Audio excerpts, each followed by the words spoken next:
Welcome to my channel. This is series for physics NEET. This is P3. कल हमने कुछ उसके अंदर डिस्कस करा था कूलम फोर्स के बारे में. उसी टॉपिक को थोड़ा सा आगे बढ़ाते हैं. तो जैसे ही हम इस टॉपिक को थोड़ा सा आगे बढ़ाते हैं, एक मिनट, हम इस टॉपिक को आगे बढ़ाते हैं तो हम थोड़ा सा, मैंने कल आपको बताया था कि फोर्स जो बीच में होता है दो चार्ज के बीच में K Q1 Q2 R² होता है. तो अभी मैं एक दो दिन में क्या है पूरी कंप्लीट थ्योरी कर देता हूँ उसकी, फिर क्वेश्चंस करेंगे इसके सारे. ठीक है. थोड़ा चाय पी रहा हूँ, तबीयत थोड़ी ख़राब है. तो मैंने आपको उसमें बताया भी था कि जो उसके अंदर चार्ज होते हैं ना, वो मोड में होते हैं. इसके अंदर चार्ज होते हैं मोड में होते हैं. चलिए, अब यहाँ पर एक टॉपिक आता है यूनिट एंड डायमेंशन का. ये मैं करा देता हूँ क्योंकि पेपर में क्वेश्चन आया हुआ है. यूनिट डायमेंशन में किसी निकालनी है एप्सिलॉन नॉट की. तो इसके लिए मैं थोड़ा सा डिटेल में पढ़ा देता हूँ यूनिट डायमेंशन पूरा, क्योंकि आगे भी काम आएगा आपका. तो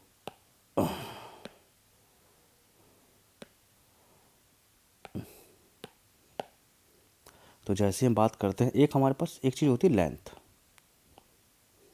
एक होता है मास, एक होता है लेंथ, एक होता है टाइम.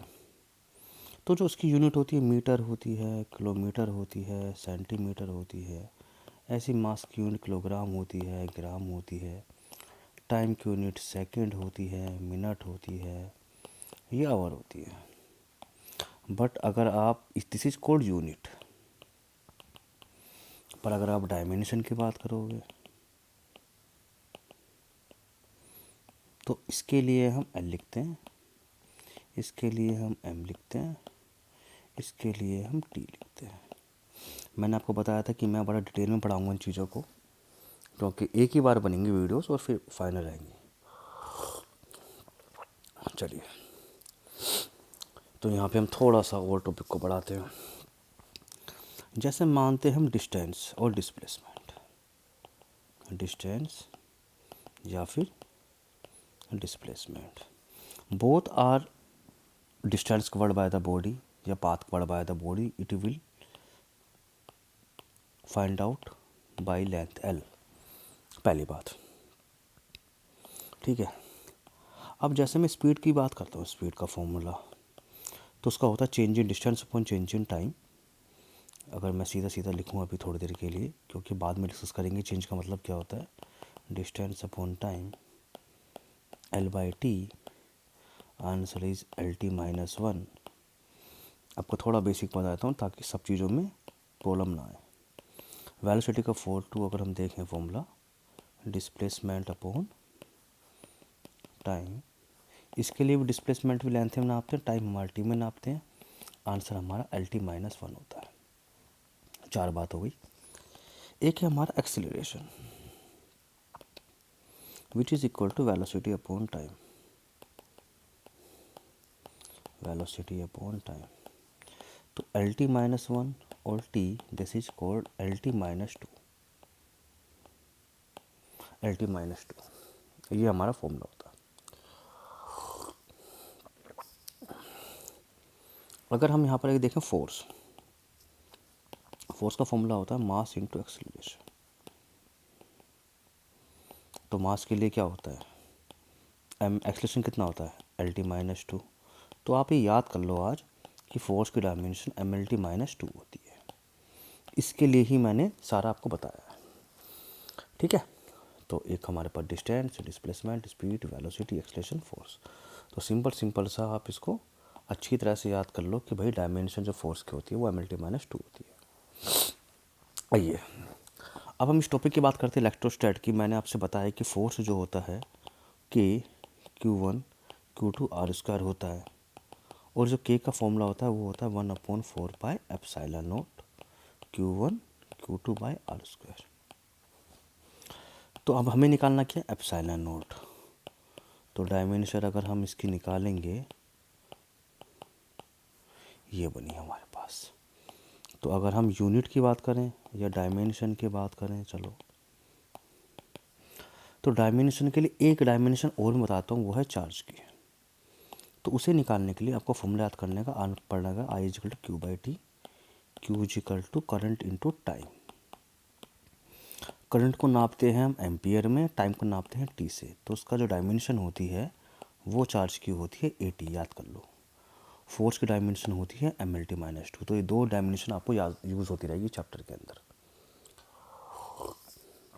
हम डायमेंशन निकालने एप्सिलॉन नोट की, तो वैल्यू पुट कर दो। क्यू वन डायमेंशन हुई ए टी, दूसरी चार्ज डायमेंशन हुई ए टी, और ये फोर्स तो नीचे आ ही जाएगा, तो फोर्स की हुई M L T minus two. इन दोनों डायमेंशन कुछ होगी क्योंकि दोनों कांस्टेंट है, एल हमारा डिस्टेंस है तो एल स्क्वायर। तो आप डायमेंशन निकालोगे, एम माइनस वन ऊपर चला गया, एल और एल कितने हो गए, थ्री, तो ऊपर आ गया माइनस थ्री, ऊपर आ गया ए स्क्वायर, नीचे कितना आ गया ऊपर, टी स्क्वायर, तो नीचे से टी कितना चला गया ऊपर, टी टू। तो डायमेंशन जो आपकी हो गई वो हो गई M minus one L minus three A square T की पावर फोर। आप इसको सीधा सीधा याद कर लो, क्योंकि पेपर में कभी कभार की आ जाती है डायरेक्ट लगाने के लिए। ठीक है जी, चलिए अब मैं यहाँ बात करता हूँ यूनिट की, कि यूनिट अगर मुझे निकालनी हो तो कैसे निकालता मैं। तो epsilon naught is equal to Q one Q two F into four pi into R square. तो लगाओ यूनिट, इसकी यूनिट कूलम, इसकी यूनिट कूलम, एन की यूनिट न्यूटन, और ये मीटर स्क्वायर। तो आंसर आया आपका newton minus one metre minus two coulomb square. तो ये यूनिट आ गई। तो मैंने अभी तक आपको सिर्फ ये सिखाया कि भाई यूनिट डायमेंशन कैसे निकालते हैं चैप्टर के अंदर, क्योंकि ये पेपर में क्वेश्चन आया हुआ है, इसलिए मैंने थोड़ा डिस्कस करा है, थोड़ा डिटेल में भी कर लिया कि भाई अगर आप कैसे यूज़ करोगे आगे टाइम को चीज़ों को लेके। ठीक है, चलो जी आगे बढ़ते हैं। हम फोर्स की बात कर रहे थे, उसी फोर्स कॉन्सेप्ट को आगे बढ़ाते हैं।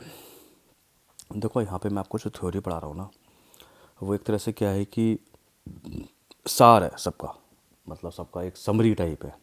उसके बाद आप क्वेश्चन को उठा के कोई दिक्कत नहीं। चलो जी, तो हम कूलम फोर्स की बात कर रहे थे। तो एक क्वेश्चन हमने क्या कहा था कि एक Q1 है और एक Q2 है, बीच में दूरी है इसकी R। तो मैं क्या कह रहा हूँ कि मैंने एक चार्ज Q को C पॉइंट पर रखा, जिसकी दूरी यहाँ से x है, तो बची कितनी हो गई, R माइनस एक्स। तो क्वेश्चन जो मेरे पास ये है, वेयर Q चार्ज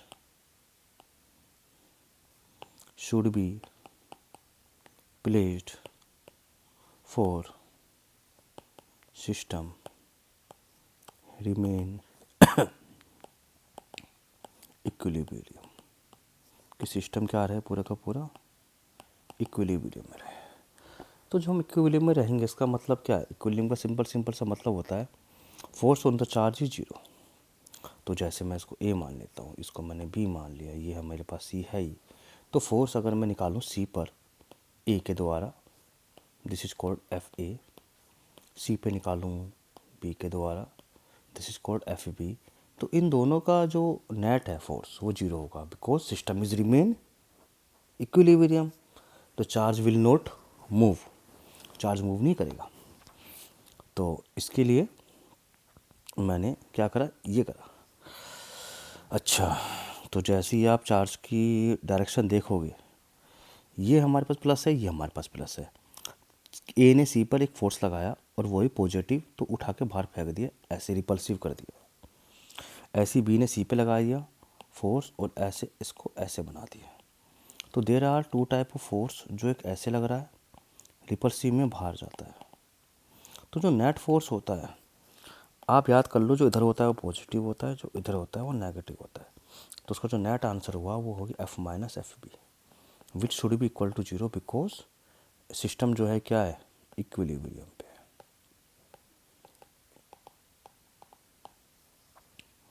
तो इसलिए हमारे पास एफ ए इजिकल टू क्या हुआ, एफ बी। इसको मैं n क्या देता हूँ, n नेट फोर्स।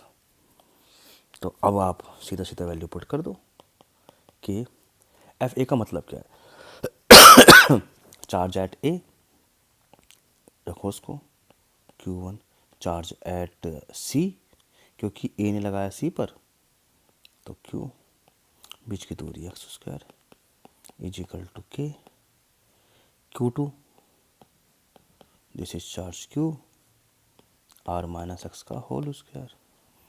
यहाँ पर Q1 Q2 में Q मान लेता हूँ, तो मेरे पास क्या आंसर आएगा, सारा कट के 1/x square is equal to 1/r minus x का होल स्क्वायर।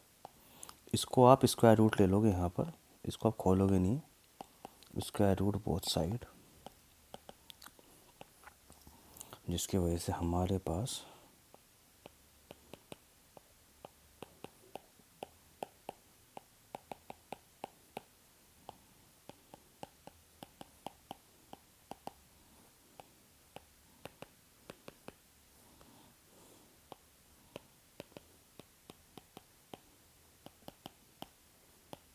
तो आपकी जो x की वैल्यू है वो कितनी हो गई, r/2। मतलब ये कहाँ रखा हुआ है, सेंटर में रखा हुआ है। तो सेंटर में रखेंगे तो हमारे पास क्या होगा, फोर्स हमारे पास क्या आ जाएगा, इक्विलिब्रियम, फोर्स विल बी 0। ठीक है जी, ये क्वेश्चन समझ में आपको आ गया। अच्छा, इसमें जैसे कुछ क्वेश्चंस हैं वो ऐसे बनते हैं भाई, अगर आप नोट करो तो कुछ क्वेश्चन ऐसे ही बन सकते हैं। मान लिया Q1 है, एक Q2 है, या एक काम करता हूँ, एक प्लस Q है और एक माइनस Q है, तो इनके बीच का अगर फोर्स मुझे निकालना है, और यहाँ पे मैं C मानता हूँ Q को, तो इसने इस पे लगाया, इसने लगाया, A ने इस पे लगाया, तो ये डाल दिया FA। B ने ऐसे लगाया तो B ने अपनी तरफ खींच लिया ना इसको, क्योंकि B ने नेट फोर्स निकाला इसका, B ने अट्रैक्ट करा। अगर ये देखोगे तो ये रिपल्सिव हुआ और ये अट्रैक्ट हुआ, तो नेट फोर्स जो हमारे पास आया वो तो ये आया ना, ये आया ना हमारे पास फोर्स। सही बात है, गलत है? तो ये हमारे पास फोर्स आया। ठीक है, हाँ, तो ये आपका छोटा सा एक पार्ट था फोर्स का। तो अगर मैं कहूँ कि इसकी वैल्यू बताओ, चार्ज की जो Q जो रखा हुआ है